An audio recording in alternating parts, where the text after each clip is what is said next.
There is a profound distinction between skillful action and reactive defense. When you grasp that there is no fragile self to be guarded, you become like a river. A river does not fight the boulders that lie in its way. It does not erect barriers against the landscape. It simply moves with grace around, above, and beyond any obstacle. In this constant flow, it eventually transforms the very earth it touches. Consider this inner motion. Each time you feel the need to defend, you inadvertently give power to the idea that something is under threat. You strengthen the illusion of a separate self, the belief that you are a delicate construct that can be fractured by opinions, judgments, or the passing thoughts of others. But what if you chose not to engage? What if, when faced with criticism, you listened from a place of quiet observation instead of an impulse to protect? What if you could receive those words not as an assault on who you are, but simply as energy, as information, another current expressing itself in the vast flow of existence? If this idea resonates deep within you, I invite you to join our community, a space for shared exploration and inner cultivation. Subscribe and connect with fellow travelers on this path. In our commitment to this practice, we realize something transformative. Many dedicate their entire existence to justifying their path to an unseen audience. Each step taken, every choice made, is explained and defended before a silent panel of judges that resides only in the mind. This depletes the spirit, this constant effort to prove one's own value, one's intelligence, one's fundamental worthiness. Then, an inner shift can occur. A moment of clarity reveals we have put ourselves on trial for imagined transgressions. We have been fighting phantoms. The instant you release the need for defense, a remarkable peace emerges. The perceived attacks often cease, not because others have changed, but because you no longer provide a solid wall for them to strike against. You become like the great expanse of the sky, vast and open, unmoved by the clouds that drift through it.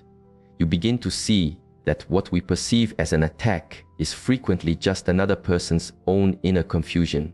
It is their fear, their own profound need for certainty in a world that often feels chaotic and uncertain. When someone extends criticism, they are revealing much more about their own inner landscape than about yours. The person who calls you undisciplined may be grappling with their own need for freedom. The one who labels you as inconsiderate might be in a hidden struggle with their own unspoken needs. And the individual who judges your life path is often deeply questioning their own. But when you absorb these projections as personal truths, when you stand up to defend against them, you become ensnared in their storm. You join a dance of shadows where both participants forget they are simply patterns of energy in a universal play. What could unfold if you simply chose to step away from this pattern? What if you declined the invitation to play this game of conflict? This choice is not born of coldness or indifference. It signifies the understanding that true resilience comes not from fortified walls, but from the spaciousness of having no walls to begin with. Real security is found not in defending a static position, but in the freedom of having no fixed position at all. Meditate on this paradox. The more fiercely you try to protect your identity, your name, your idea of yourself, the more brittle and exposed you become. You are like one attempting to hold the wind in a fist. The tighter you squeeze, the more it eludes you. But when you relax your grasp, when you release the need to manage perceptions, a profound truth is unveiled. You are and have always been whole. The acceptance you seek, the recognition you chase, the validation you crave, none of these can add to the completeness of your true nature. To commit to walking this path of inner strength and freedom, I invite you to subscribe. This is more than a notification. It's a declaration of your journey to your own unshakable core. Let us continue to explore these truths together. An ancient story speaks of a wise elder who was wrongly accused within his community. The people arrived with their anger, their judgments, and their demands. The elder simply listened and responded, "Is this so?" And without further defense, he accepted the consequences of their belief. Years later, the truth was revealed. The same community returned with their deep regrets, their praise for his endurance, their respect for his quiet strength. And once more, the elder listened and said only, "Is this so?" Before allowing things to be set right, do you see the depth of this stillness? He did not defend when judged, nor did he inflate his ego when praised. This is not because of a lack of care, but from the deep knowing that your true essence cannot be shaped by words, by perceptions, or by the passing storms of human thought. And here is where a deeper insight emerges. When you cease defending your own self, you also lose the impulse to attack others. You recognize that there is no fundamental other to assail. The person who irritates you, who tests you, who appears to be your opposition. They are just another current in the same great river, another expression of the one life. The wisdom traditions have always pointed to this. They speak of a unifying presence that connects all of life's diverse forms. They see beyond the drama of separation, the illusion of solitary egos clashing for dominance. When you feel this truth in your very bones, something shifts. You can participate fully in the events of life without being in a state of conflict with it. You can fulfill your role in the human experience without a gravity that robs you of your lightness. You become like a seasoned boatman navigating a river.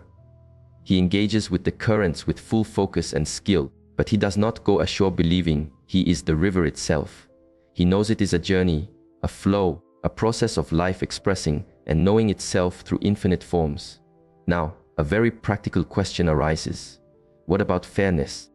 What about taking a stand for what is right? If I cease to defend, will I not be taken advantage of? Will injustice not prevail? These are vital questions, and they lead us to a crucial distinction. There is a vast difference between an egoic defense and a centered response. There is a world of difference between guarding a fragile identity and protecting that which truly requires care. When you release the habit of self-defense, you do not become a doormat. You become responsive. You meet situations from a place of clarity instead of reaction, from wisdom instead of woundedness. If misinformation is being spread, you may choose to offer the truth, not because your reputation is at stake, but because clarity serves the whole.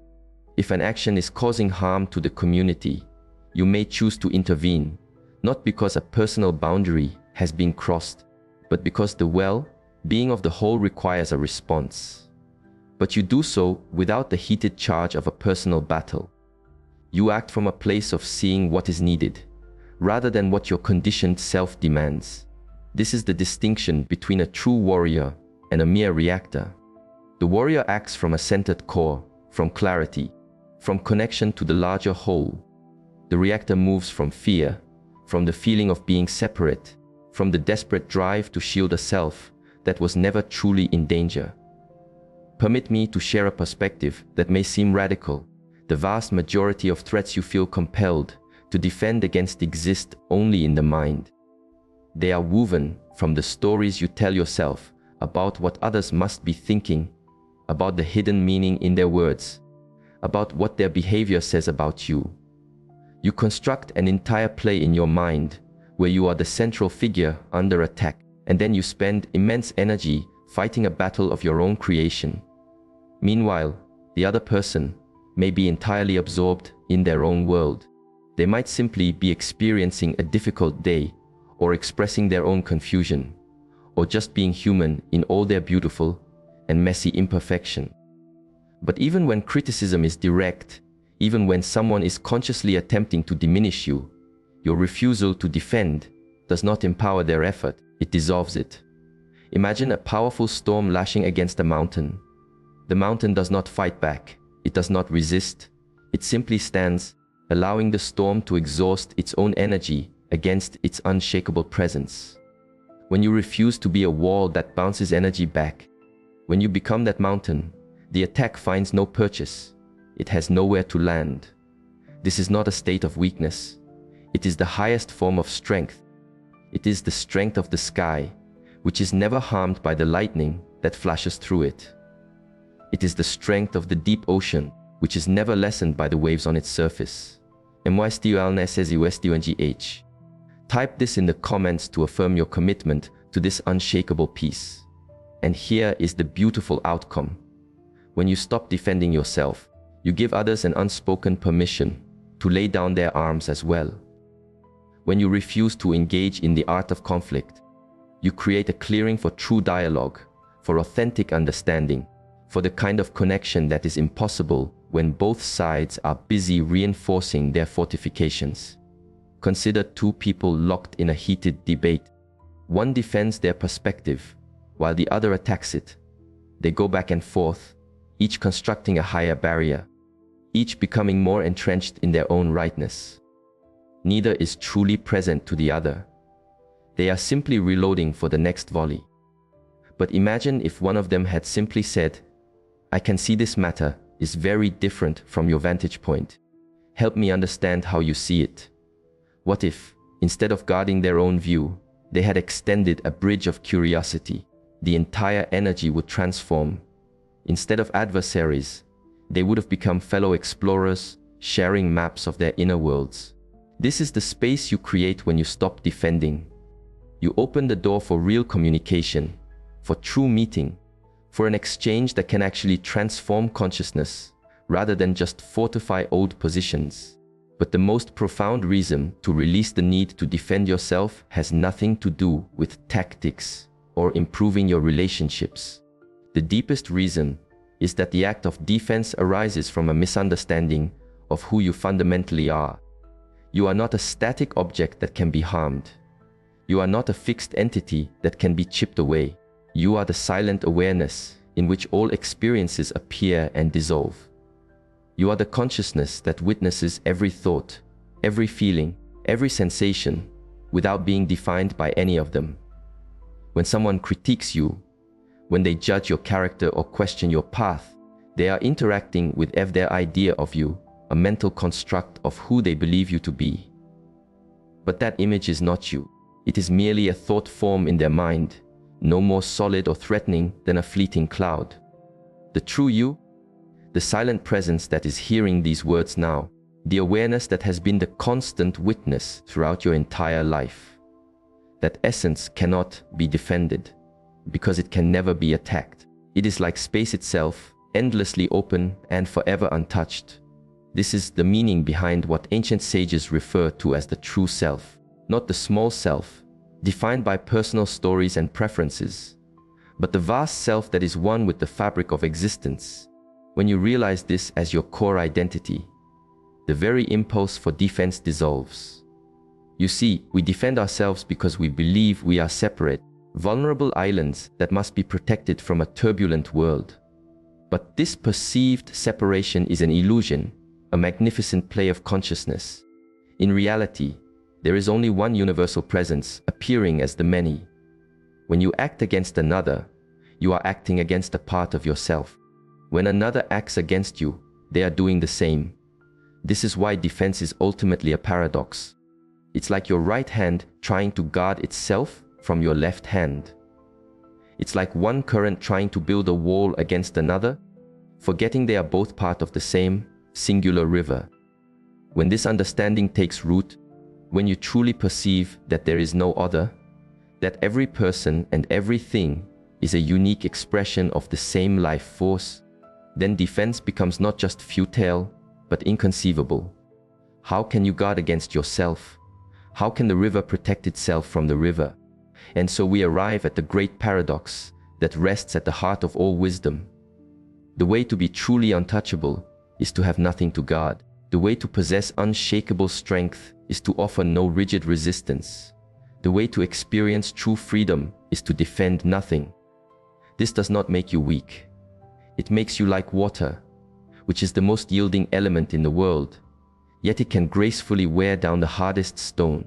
It makes you like space itself, which accommodates all things yet is never altered by them. When you begin to embody this way of being, as you move through your days without the ceaseless need to justify, explain, or protect yourself, others will notice a shift in your presence. There will be an effortless quality of freedom, of deep, unshakable peace that draws them in, much like flowers turn naturally toward the light. You become a place of sanctuary for those around you, a space where they too can set down their armor, release their defenses, and pause their own exhausting struggle for validation. This is the profound gift you offer the world. When you let go of your own defenses, you become living proof that it is possible to navigate life with an open heart, to be fully and beautifully human without being at war with humanity. And in our quietest moments, is this not what we all yearn for? To be accepted, to be seen, to be honored, not for our positions or our arguments, but for the authentic essence that resides beneath all the layers and masks.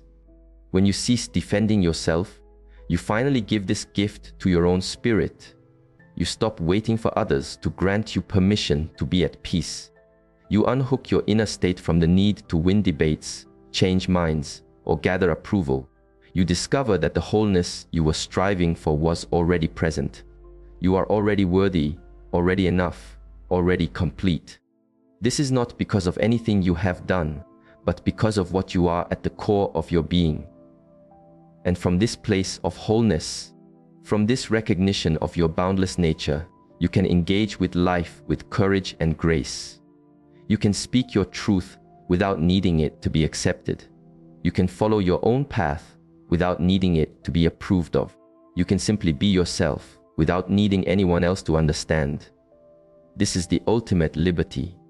Not the freedom to do whatever you please, but the freedom to be who you are, without explanation, without justification, and without the perpetual weight of seeking validation against some unseen standard. So the next time you feel that pull of criticism, the next time that familiar instinct to defend, explain, and justify arises, bring this to mind: you are not what others think of you. You are not even the thoughts you have about yourself. You are the vast, silent awareness in which all of these opinions and ideas appear and fade, like clouds passing through an eternal sky. Rest in that awareness. Be that sky. Let the weather of human life move through you, and remain undisturbed